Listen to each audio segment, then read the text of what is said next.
میں آپ کے ساتھ ایک ایسی بات شیئر کرنا چاہتا ہوں جو شاید آپ نے پہلے کبھی اس انداز میں نہ سوچی ہو۔ آپ جانتے ہیں کہ حال ہی میں ورلڈ کپ ہوا۔ اس موقع پر اسلام اور مسلم ثقافت کو دنیا کے سامنے پیش کیا گیا اور یہ ایک اچھی بات تھی۔ انہی چیزوں میں سے ایک اہم چیز اذان تھی۔ کیا آپ جانتے ہیں اذان کیا ہے؟ یہ نماز کی دعوت ہے اور دن میں 5 مرتبہ دی جاتی ہے۔ جب آپ مسجد پہنچتے ہیں تو امام کی نماز شروع کرنے سے ٹھیک پہلے اذان جیسے الفاظ کو دوبارہ دہرایا جاتا ہے جسے اقامت کہتے ہیں۔ یہ اس بات کا اعلان ہوتا ہے کہ اب نماز شروع ہونے والی ہے۔ ایک بھائی نے سوال کیا کہ اذان کے الفاظ کا اصل مطلب کیا ہے؟ کیونکہ وہ کہتا ہے کہ ہم سبھی نے خوش الحان اذانیں سنی ہیں، ہم سب اس سے متاثر ہوتے ہیں۔ یہاں تک کہ غیر مسلم بھی جب اذان سنتے ہیں تو وہ صرف کانوں سے نہیں، دل سے بھی متاثر ہوتے ہیں، روح کو چھو جاتی ہے۔ اس بھائی نے پوچھا یہ اذان کیا ہے؟ اس کا مطلب کیا ہے؟ میں صحیح مطلب جاننا چاہتا ہوں۔ تو کیا آپ کو پتا ہے کہ اللہ اکبر کا کیا مطلب ہے؟ اکثر لوگ کہتے ہیں اللہ سب سے بڑا ہے، ٹھیک ہے، لیکن عربی زبان کے لحاظ سے اکبر ایک سپرلیٹیو لفظ ہے، یعنی بڑا نہیں بلکہ زیادہ بڑا۔ جب ہم کہتے ہیں اللہ اکبر تو دراصل ہم کہہ رہے ہوتے ہیں اللہ اس چیز سے بڑا ہے جس میں تم ابھی مصروف ہو۔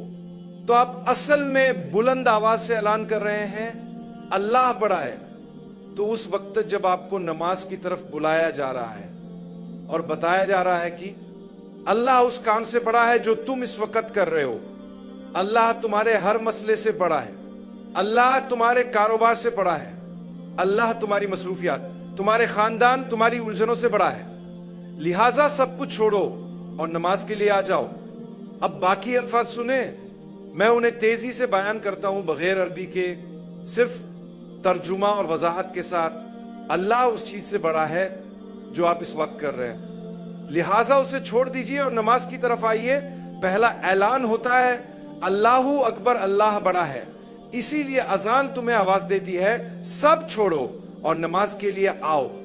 اب وقت ہے اللہ کے سامنے حاضر ہونے کا۔ یہ ایک یاد دہانی ہے کہ اللہ تمہارے مسائل سے بڑا ہے، تمہارے مشغلے سے بڑا ہے، تمہاری زندگی کے ہر جانب سے بڑا ہے۔ پھر کہا جاتا ہے میں گواہی دیتا ہوں کہ اللہ کے سوا کوئی عبادت کے لائق نہیں۔ تو اگر تم واقعی مانتے ہو کہ اللہ ہی عبادت کے لائق ہے تو تم یقیناً یہ بھی مانو گے کہ اللہ تمہارے مسائلوں سے بڑا ہے۔ تم جو کر رہے ہو اسے چھوڑ دو اور نماز کے لیے آؤ۔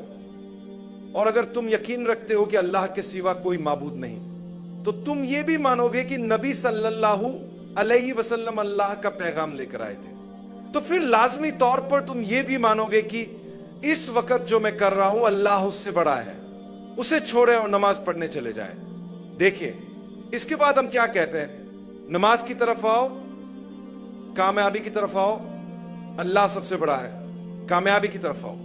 یہ ممکن ہے کہ کامیابی وہ نہ ہو جیسا میں سوچتا ہوں یا جیسا آپ سوچتے ہیں یا جیسا ہم چاہتے ہیں، لیکن ایک بات میں جانتا ہوں، اگر میرے پاس میری زندگی میں یہ چیز ہو یعنی اللہ سے تعلق، تو میں کامیاب ہوں۔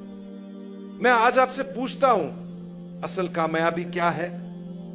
اگر میرے پاس ساری دنیا ہو لیکن اللہ سے میرا تعلق نہ ہو تو کیا میں کامیاب ہوں؟ آپ خود جواب دیں۔ اور اگر میرے پاس کچھ بھی نہ ہو یا بہت تھوڑا ہو لیکن میرا اللہ سے خوبصورت تعلق ہو تو وہ مجھے سکون دیتا ہے۔ یہ سکون دل کا، روح کا، دماغ کا اور جسم کا ایک اندرونی حال ہوتا ہے، اور پھر وہ مجھے آخرت کی کامیابی دیتا ہے جو ہمیشہ کی ہے۔ تو اگر دنیا میں میرے پاس کچھ نہ بھی ہو لیکن اللہ کا قرب ہو تو میرے پاس وہ چیز ہے جو اصل کامیابی کہلاتی ہے۔ اسی لیے جیسے ہی ہم کامیابی کی طرف بلاتے ہیں، آؤ نماز کی طرف، آؤ کامیابی کی طرف، ہم فوراً دوبارہ کہتے ہیں اللہ سب سے بڑا ہے، اللہ سب سے بڑا ہے، واقعی اس کے سوا کوئی عبادت کے لائق نہیں۔ یہ اذان ہے جو ہمیں دن میں 5 بار دی جاتی ہے، جو دن میں 5 مرتبہ سننے کے لیے فرض کی گئی ہے۔ کیا اس سے زیادہ طاقتور کوئی پیغام ہو سکتا ہے؟ 5 بار روزانہ ہمیں کہا جا رہا ہے اللہ اکبر، اللہ سب سے بڑا ہے۔ صبح فجر میں جب ہم سو رہے ہوتے ہیں اور اٹھنا مشکل لگتا ہے، میں نے آج جمعہ کے خطبے میں یہی بات کہی۔ ہم کہتے ہیں نیند بہت پیاری ہے، رات دیر تک جاگے تھے، مشکل ہے، تھکاوٹ ہے، لیکن اس وقت سوچو اللہ اکبر، اللہ بڑا ہے۔ کس سے بڑا ہے؟ تمہاری نیند سے بڑا ہے۔ اٹھو اور نماز کے لیے کھڑے ہو جاؤ۔ اللہ اس احساس سے بڑا ہے جو تم ابھی محسوس کر رہے ہو۔ اللہ تمہارے مسائل سے بڑا ہے۔ کچھ لوگ جب پریشانی میں ہوتے ہیں تو بہت ڈپریشن میں آ جاتے ہیں۔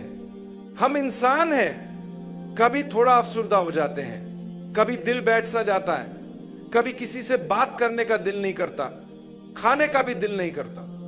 میں آپ کو ایک بات بتاؤں، اللہ ان سب چیزوں سے بڑا ہے جو تم اس وقت جھیل رہے ہو۔ رب العالمین تمہیں پکار رہا ہے، آؤ کامیابی کی طرف۔ میں کامیاب ہونا چاہتا ہوں، اور اگر رب العالمین نے مجھے کسی چیز سے روک دیا تو میں اسے بھی اپنی کامیابی کا حصہ سمجھوں گا۔ تو آج شام میں صرف اتنا کہنا چاہتا ہوں، جو بھی آپ پر گزر رہی ہے، آپ کی جدوجہد، آپ کی مشکلات، جو کچھ بھی ہے، برائے کرم نماز پر کام کریں۔ اگر آپ بالکل نہیں پڑھتے تو شروع کریں۔ اگر کچھ نمازیں پڑھتے ہیں اور کچھ چھوڑ دیتے ہیں تو بہتر بنے، آپ کر سکتے ہیں۔ اگر آپ محسوس کرتے ہیں کہ آپ بہت کمزور ہیں اور بہت دور نکل چکے ہیں تو یہ شیطانی وسوسہ ہے۔ اللہ آپ کو طاقت دے گا۔ اللہ آپ کے خیال سے بھی زیادہ قریب ہے۔ ہمت مت ہاریں، کبھی بھی ہار مت مانیں۔